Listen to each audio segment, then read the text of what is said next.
Vamos continuar lendo. O coração deve ser, de vez em quando, mantido em sentinela. É isso que diz? Não, diz, o coração deve ser mantido fielmente em sentinela. Você sabe o que o sentinela é, né? Sentinela é como um guarda, e o sentinela pode ser colocado no portão. Ou aonde, no cristão? Na nossa mente. Então precisamos colocar um guarda em cada uma das avenidas da alma, os 5 sentidos. Coloque uma sentinela lá, guardando fielmente. Então, a citação diz que o coração deve ser fielmente mantido em sentinela. Isso quer dizer constantemente guardado, pois de outra maneira males externos despertarão os males internos. Em outras palavras, o cão carnal será estimulado. E a alma vagará em trevas. A batalha é pela mente. Por que a guerra é pela mente? Bom, porque a mente é a essência de quem nós somos. Então, se a mente é quem nós somos, você não acha que Deus quer impactar a mente? Com certeza. Você acha que o diabo quer impactar a mente?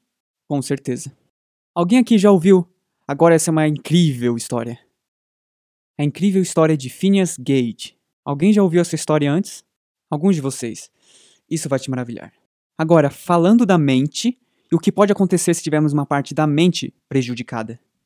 Phineas Gage, com 25 anos, ele trabalhava em uma ferrovia em Vermont. E ele era o encarregado da obra, e essa é realmente a foto dele. Ele era o encarregado da obra e trabalhava com um ferro de 91 centímetros que pesava 6 quilos. E o seu trabalho era, como encarregado, e quando estava abrindo espaço para as rodovias, eles passavam por uns terrenos acidentados e tinham que perfurar uns buracos na pedra. Tinham que colocar um tipo de pólvora lá dentro. E eles colocavam uma carga lá dentro e enchiam com areia. E se afastavam e explodiam a pedra, limpavam tudo isso e faziam isso dia após dia, dia após dia. Certo dia algo aconteceu e Phineas não percebeu que a ordem das coisas não tinha acontecido adequadamente. E o seu trabalho era de encher por último. E infelizmente ninguém havia colocado areia lá dentro. E quando ele desceu e atingiu o lado da pedra, não havia areia, e deu faísca e explodiu. De fato, a barra foi impulsionada através do seu crânio. Subiu diretamente por sua bochecha e saiu por cima de sua cabeça. E caiu, alguns dizem aproximadamente 30 metros dele. Pum! Pá! E ele caiu. Vum. Quer saber o incrível dessa história? Ele viveu para contá-la. Incrível. E afetou a parte da frente do cérebro, que é chamado de lobo frontal. E nesse final de semana vamos falar bastante sobre o lobo frontal.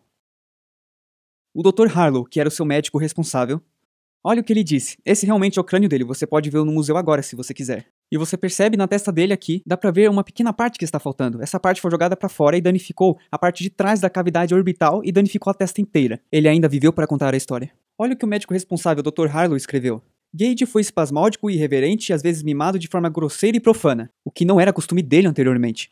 Antes ele era conhecido como um homem justo, um homem cristão. Alguém que respeitava seus amigos e colegas, mais do que outros, e ele era um ótimo homem, correto. Impaciente com restrições ou conselhos quando contradizia com seus desejos. Uma criança em sua capacidade intelectual e manifestações. Ele tem as paixões animalescas de um homem forte. Antes do seu ferimento, mesmo sem treinamento das escolas, ele possuía uma mente bem equilibrada. Então a realidade é que ele foi radicalmente mudado, seu caráter foi mudado. E ele foi de um homem feliz e saudável a ter ataques de raiva. E de fato, depois disso, ele nem queria sair com seus amigos. E ele se dedicou a profanidades grosseiras e deixou a igreja e deixou sua esposa e aderiu a um circo, como um doido do circo. O neurologista Dr. Paul MacLean escreveu isso a respeito do lobo límbico. Agora, entenda, estávamos começando a falar do lobo frontal, vamos voltar a falar disso daqui a pouco. Mas existe outra parte do cérebro chamado sistema límbico. Os lóbulos límbicos regulam as emoções concernente aos 4 instintos primários ou de base. Por exemplo, antes da lesão de Phineas Gage, se alguém chegasse nele e o provocasse, sem problema. Porque os lóbulos límbicos não tomaram conta porque estavam sujeitos ao lobo frontal que funcionavam adequadamente. Pois o lobo frontal é o centro de controle. Isso faz sentido? Isso é essencial, amigos. O lobo frontal é o centro de controle. Então o que acontece em um lobo frontal saudável e moral?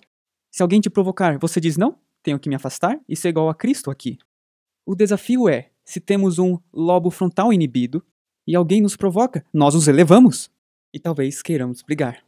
Ou talvez queiramos fugir quando há responsabilidades.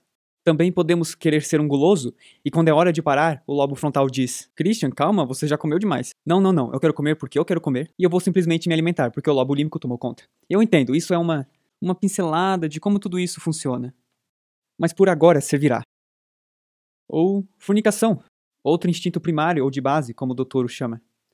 Então o que acontece é que qualquer lobo frontal que esteja danificado, Se ele quiser fornicar, ele vai, porque o lobo frontal não está dizendo, não, espera um pouco, você é casado, você é um cristão, você não faz isso. A este respeito, a mente de Phineas Gage foi mudada radicalmente. Tanto que seus amigos e conhecidos disseram que ele já não era mais Gage, não sabemos mais quem é esse cara. Você já falou sobre o seu jovem? Talvez seu cônjuge, alguém da família? Eu não reconheço mais essa pessoa. Eu já não sei. Meus filhos. Pais já chegaram pra mim e perguntaram: por que você acha que meus filhos são tão mal criados? Eu não sei, é uma pergunta meio complicada. Meus filhos são tão rebeldes, meus filhos são tão doidos, e eles ficam listando. E antes que você perceba, podemos sentar e fazer uma entrevista com eles. Daí não é mais difícil raciocinar da causa ou efeito que essas crianças estão sentadas aí escutando todas essas coisas de rebeldia. E ao observarem, estão mudando. Realmente não é algo difícil de entender. É como a mente funciona. Então a guerra é realmente pela mente. E já que o diabo não pode nos dar uma lobotomia frontal, e é assim que é chamado, uma lobotomia, remoção de algum lobo do cérebro. Já que ele não pode nos dar uma lobotomia frontal, como ele fez com Gage, ele inventou muitas outras maneiras que podem basicamente fazer o mesmo. E adivinha? Certos tipos de músicas podem fazer basicamente uma lobotomia frontal.